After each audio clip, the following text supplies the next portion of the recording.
Hey there guys, gals, and non-binary pals, it's DMG and welcome back to Blitz, and today I have mastery gameplay for you in the Type 62 Dragon and the SP1C.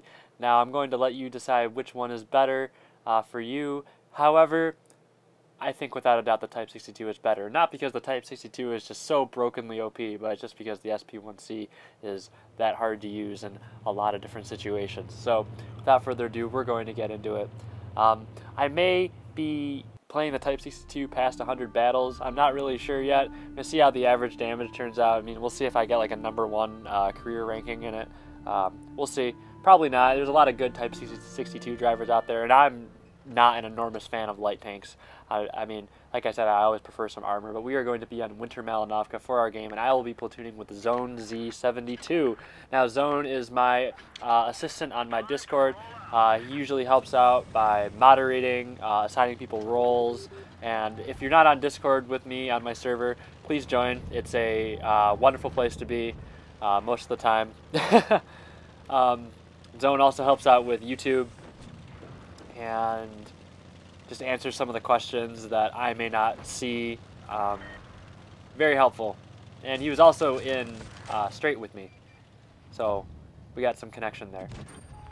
Now I'm going to go right into the B cap of Winter Malinovka, and I just want to see if I can get this quickly. I figure if I could spot those heavy tanks and at least take them out. I thought that all the mediums would be going to the A side so we could isolate the 2 heavy tanks and take them out, but that KV-1S just comes screaming down to try and kill the Bulldog. I don't know why he'd shoot the Bulldog instead of me, because I mean the Type 62 is so much more dangerous. But then again, the Bulldog is HE-able in many more areas than the Type 62, so maybe that's what he was going for.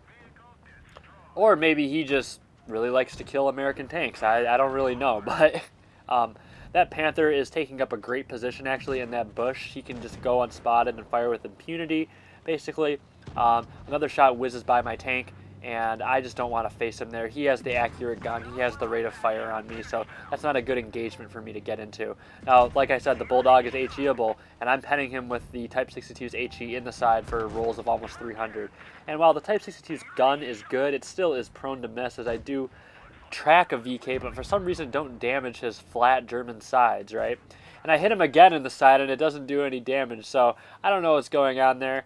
But we're just going to keep playing and act like that never happened, right? Onwards and upwards. Now that mutant, or the little goose, is going to tunnel me, and I decide to wait behind the house until he decides to look at somebody else, and then I'll pop out and come out and start shooting. The Type 62 has a great rate of fire, which allows me to miss yet another shot on the goose, and then I will hit a shot on the VK. But then, will I hit another shot on the goose? Yes, I do. So it looks like I've kind of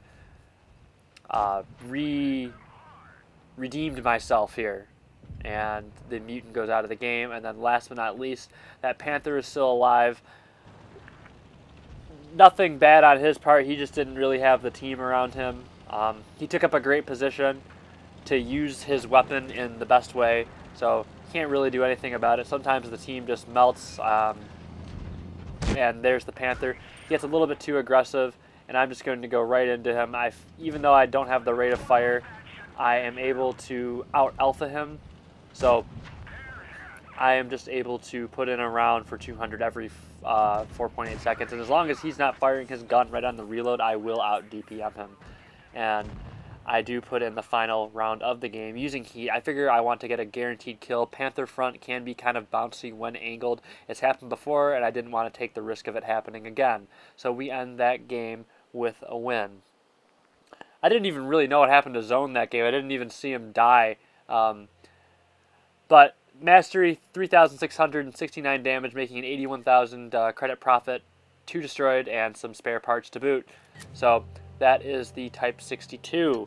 Now, we are going to be playing in the SP1C with a different person. This guy he's a fan, actually. He subscribed to my YouTube channel after watching the Bushka video and said that he wanted to platoon sometime, and I said, okay, sure, because I'm just trying to work on racing the SP1C's average damage. I noobed out on it pretty hard, actually, so we'll see what happens. We are going to be on Port Bay for our first match in the SP1C, and what I want to do is go to the corner. However, I noticed they have 4 heavies and only 1 light tank. And while that Type 62 is an extremely dangerous light tank in the right hands, I'm just going to go to C immediately because I want to get on that base before they get on their A base, because I'm thinking, okay, the heavies most likely won't be over here. And see, that's reading a team, right? You have to think about what the other team is thinking and then out-predict their moves, right?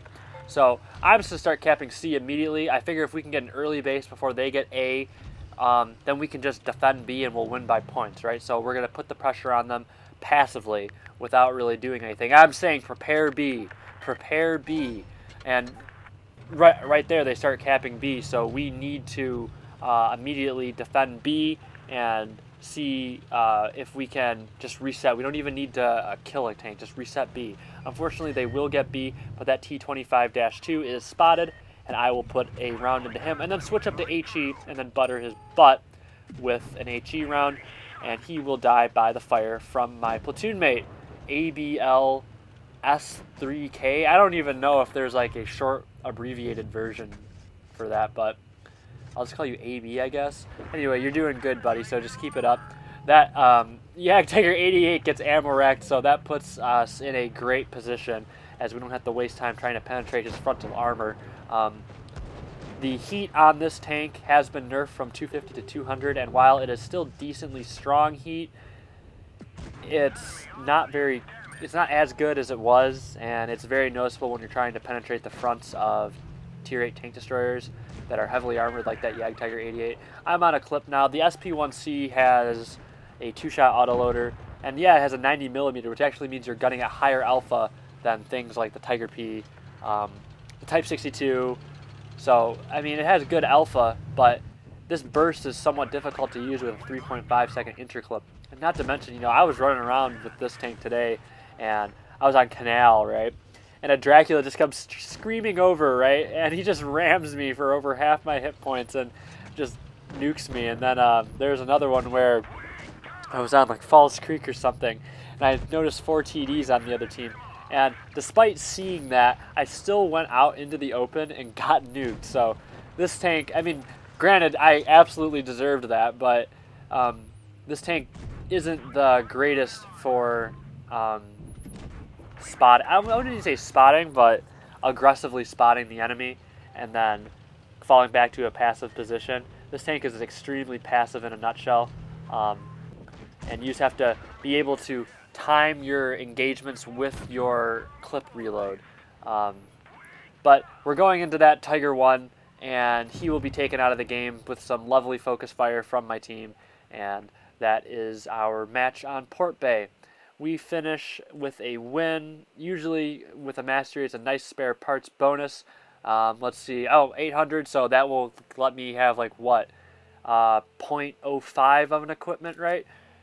Spare parts problem needs to be fixed, but we end up with a mastery with over, what, 2,800 damage, so I'll take it.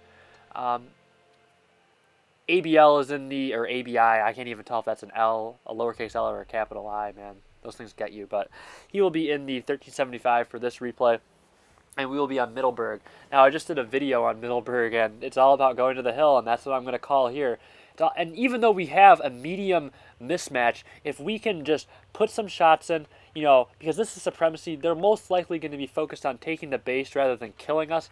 So as long as we can just kind of annoy them on the base long enough and wait for our heavies to get here, we will win this game. Now, I called hill, and there's like 2 people that want to go town, and you know what, screw them.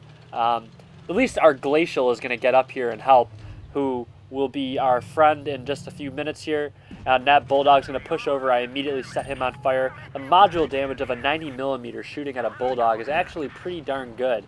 And I guess that's the one special thing about the SP1C, is that you're shooting it 450 burst into light tanks. And like I said, this Bulldog goes out, and I'm able to immediately put another shot into the Comet. This bursty nature of it with having minimal exposure makes the SP1C a decent, I would say, just peek-a-boomer, actually. I mean, granted, you don't want to be peek-a-booming with like SU-152 and all that, but this T20, I'm usually able to put 2 rounds. Of course, I'm a nub and miss.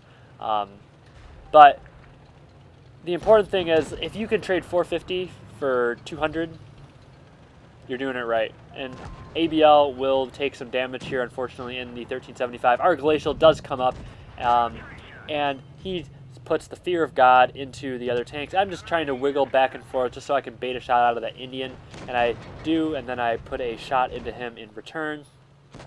Another good thing that ABL or ABI did, AB, okay, that's what I said I was going to call him. Another good thing that AB did was that he went up and immediately spotted all of them first, which gave us the knowledge to set up, just give us a few extra seconds of prep time before they saw all of our tanks, so we could take up good, strong positions to react to their movements. That IS is making a little bit of a mistake. I feel like he could have pushed out there and had a shot into me real quick. STAs, man, they're the most armored tank in the game. You know, what are you gonna do, right? I'm completely kidding when I say that, but that's just me, again, being a nub, or the SP1C just being an absolute diva and missing shots or bouncing shots on the mantlet of a STA, which I guess is kind of deserved when you think about it. But I really wish I would pen these shots sometimes. I swear to God, the penetration on this is poor, and I'm running calibrated shells. When is this tank gonna like get a buff from Wargaming? I feel like it just got forgotten about. You know, it's small profile. You know, no one ever notices it, and Wargaming doesn't notice it either. Anyways, I take out that STA1. The autoloader bursty nature allows me to finish him off. I get around the Indian and I put a shot into him, and I'm thinking, okay, I have enough HP to take a shot, and nope, the IS either high rolls or uses HE against me. I assume he's going to high roll because a lot of people don't shoot enough HE, honestly. But he high rolls or he shoots HE and he takes me out of the game. So good move by him. He was able to track a moving target that was small and just puts a round right through my tank and takes me out of the game. However, against a J Panther that has an extremely high rate of fire, who's using the 88mm gun. And by the way, I'm looking at that Carnarvon, I realize we have an AFK, so we did effectively 6v7 up here. So good on us. And that was with a top tier heavy tank, just AFK'd. So yeah, that was pretty decent, right? But we end our game. I think this one was with 2,800 damage, and we get a mastery for our trouble. We have 2 destroyed, I believe, or 3 destroyed, and we make 22,000 credit profit and some spare parts. Important thing here is that while the SP1C can work, the Dragon, I would just say, is miles better. I mean, at least for me. But then again, like I said, I'm not the best judge of light tanks. I'm not an enormous fan. Anyways, right now you're going to see the SP1C get destroyed by my Dragon. I'm just going to push across, and it's funny because this guy doesn't even make it down the hill. We spot him, actually. I don't know why people do that. I don't know why people just immediately drive left and go down, but instead they want to drive forward and then drive left. I've seen so many people do it because I think they're going to try and spot somebody, but still, you get stuck. I'm just going to wait for this SP1C. But anyway, just watch this. It's kind of funny. Doesn't even really make it to the town, but if you like that content, please slap that like button and subscribe, and if you didn't, please leave constructive criticism in the comments. As always, I appreciate the opportunity to share my passion with you today, and I hope to see you next time.